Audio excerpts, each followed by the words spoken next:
Des de l'any 1968, en plena dictadura franquista, a Prat de Conflent s'encén la flama de la llengua catalana. La flama vol refermar any rere any la voluntat d'un poble per mantenir viu el català. 50 anys més tard, recordem que l'encengué la fe, la portà l'esforç i la manté la voluntat d'un poble. No et limitis a contemplar aquestes hores que ara venen. Baixa al carrer i participa.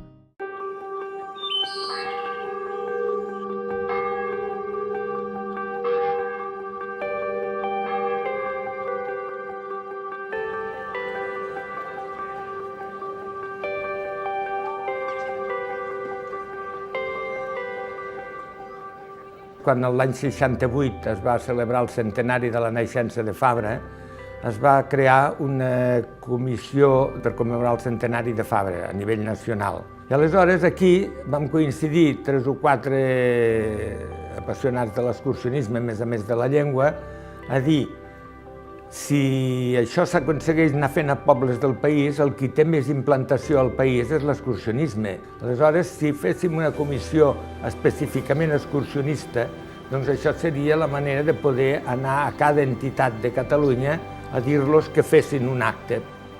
I de seguida vam dir, bé, però a part de tot això, n'hauríem de fer un de col·lectiu de l'excursionisme. I aleshores va ser quan vam dir la llengua, la flama de la llengua, crear la flama de la llengua, encendre-la a la tomba de Fabra allà al Conflent i portar-la cap aquí, a on aquí. I llavors també va sortir Montserrat com un lloc, com un cenacle que ens la guardessin. I bé, vam tirar endavant aquesta idea i allí va quedar creada la flama de la llengua catalana. Fabra era un excursionista del SEC i una persona molt vinculada a tot l'excursionisme català i tota aquesta relació és fonamental i aquesta jo crec que va ser la base, el motiu, l'essència de l'interès que hi va haver en crear aquesta comissió per fer aquesta celebració fa 50 anys. L'excursionisme sempre ha sigut una de les seves fites, ha sigut la cultura, el país, trepitjar el país, conèixer les coses i la seva llengua. I nosaltres, com a excursionistes, no el podem pas deixar caure.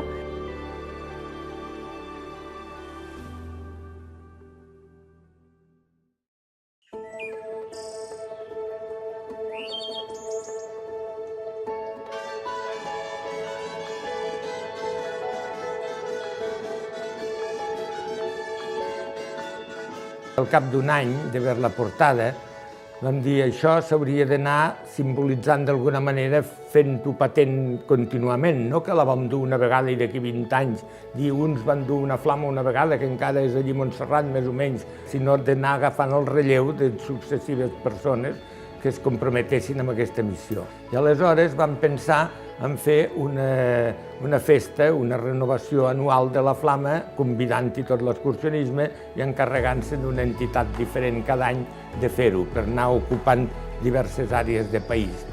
Hem tingut anys que la llengua catalana ha estat molt ferma, ha estat molt recolzada per les polítiques lingüístiques del país i altres anys que les polítiques lingüístiques han estat més febles i les entitats excursionistes any rere any han sigut endavant en aquesta proposta de la renovació de la flama de la llengua catalana. No només és un tema d'excursionisme, és un tema de país. La flama és una de les activitats més importants i culturals que té actualment la Federació. Com a Federació, una de les parts més importants de la cultura catalana, de l'excursionisme tradicional de tota la vida, és la flama de la llengua i és una activitat que com a federació no podem perdre, hem de seguir apostant i seguir treballant per la cultura, pel país i per la llengua. És important que la federació ho hagi seguit recolzant aquests 50 anys, perquè si no, no crec que hagués continuat, perquè encara és de les poques activitats que es mantenen, perquè han vingut altres activitats que amb el pas dels anys han anat desapareixent per falta de participació o d'organització, i la flama algú té que fa que les entitats ho vagin organitzant any rere any. Si no hagués sigut per aquesta constància i aquest interès, no hauríem arribat avui, estic segur. Perquè és molt difícil una activitat d'aquest tipus que implica gent tan diversa i que fa falta que hi hagi gent de diferents comarques o de diferents entitats que ho vulguin fer, perquè realment duri 50 anys, això és molt difícil.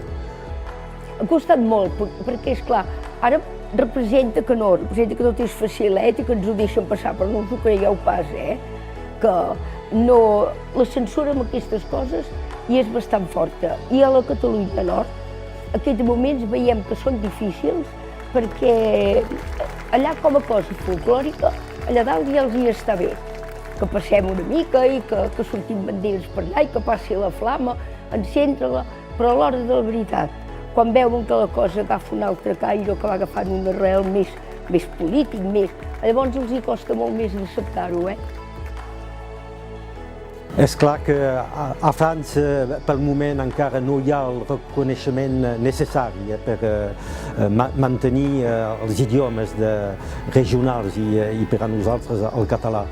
I doncs hem de lluitar i hem de mantenir aquesta flama. Segur que si vosaltres aconseguiu un poder fort al Principat, per a nosaltres serà una ajuda força important.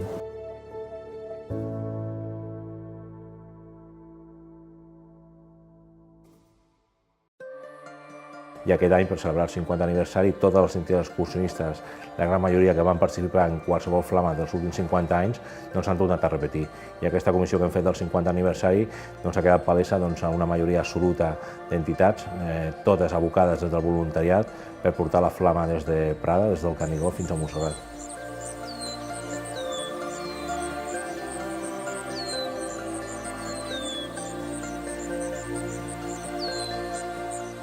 Bàsicament, l'itinerari que s'ha dissenyat per aquest any és basat en el que es va fer fa 50 anys. Això és lògic. El que passa que en 50 anys hi ha hagut una sèrie de coses que han canviat, no solament els camins, que ara són carreteres o coses d'aquestes, sinó que fins i tot tenim GRs, tenim PRs i eines que abans no teníem, que en aquell moment no teníem. Llavors, al dissenyar l'itinerari també ho van fer, ho van encarregar, que tingués la possibilitat de convertir-se en una ruta permanent.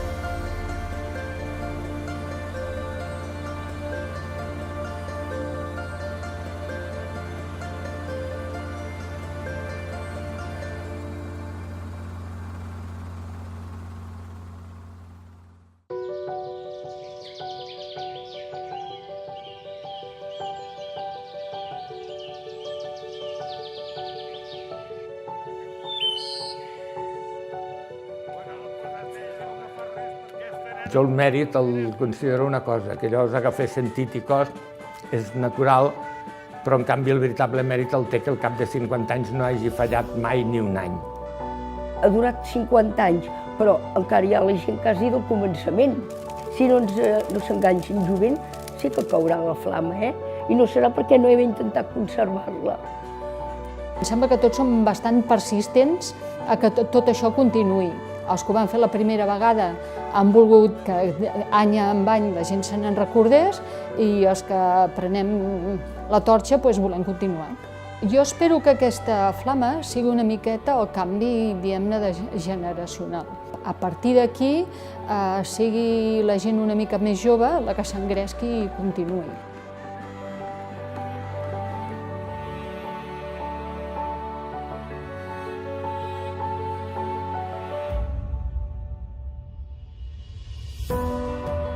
Els 50 anys són molts anys de fidelitat de l'excursionisme dels diversos centres excursionistes de Catalunya amb la llengua i amb el que això representa, perquè la llengua és l'expressió de l'ànima del poble i, per tant, defensar la llengua, protegir la llengua, és defensar la terra, defensar el país, defensar la societat de Catalunya i la seva part, la seva cultura.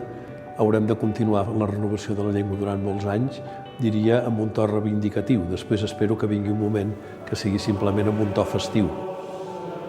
La flama és la llum, és una miqueta el que som. d'on venim i el que som ara i el que volem seguir sent. Doncs és aquella cosa que se'n sent i que hem de portar tots a dintre. L'hem de tenir encesa perquè és la llengua que portem a dintre i que l'hem de programar. El significat per mi és el tot de la flama, perquè un país sense llengua no és res. Mira, per mi la flama és el que diu la llàntia allà a Montserrat.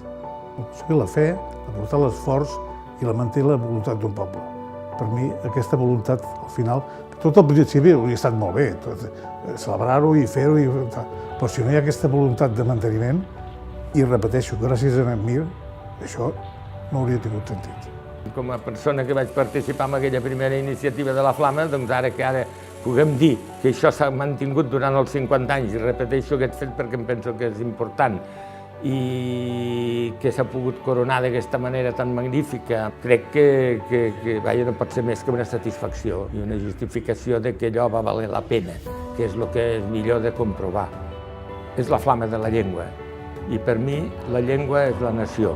Mantenir la flama és ajudar a mantenir la llengua i és a mantenir la nació.